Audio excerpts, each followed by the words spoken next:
What is up, movie nostalgaholics? Today we are covering an interesting phenomenon from the 1980s and 90s, novellas based upon movie screenplays, or as I always called them, movie books.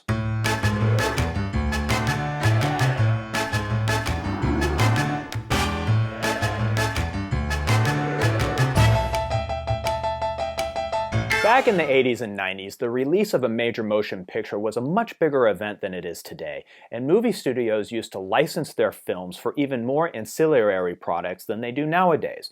One of those products was a novel based on the film's screenplay. When I was a kid, I loved these things because they were a way to relive that movie experience in a written form, and also, my mom figured it was a way to get me to read actual books. So, for example, a movie studio would bring on an accredited novelist to adapt the film script into book form. Then, what readers ended up with was a novel based on the movie, but also with some differences, whether it was the author interpreting a moment differently than the director did, or even including a scene which was deleted from the final cut of the film. There were interesting discrepancies between a theatrical release and its novel counterpart in bookstores.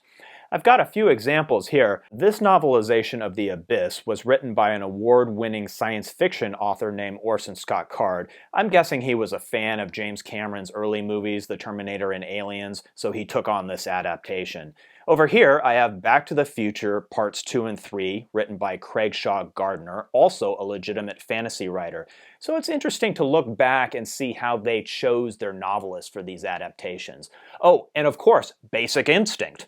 This movie was a big hit, largely due to its controversial scenes of sex and violence. My mom wouldn't even let me see this flick at a young age, so I got the book and got to read those graphic sex scenes instead.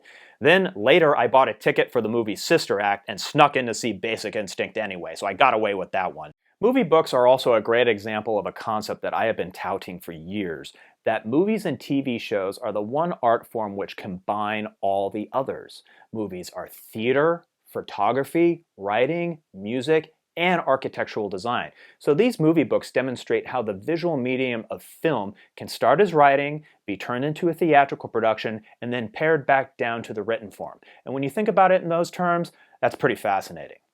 Here at Growing Up Movies, we are always searching for obscure artistic movements from the past. So if you're into this kind of nostalgia, please subscribe to the YouTube channel and follow Growing Up Movies across social media. There is so much to explore, and I'll see you next time.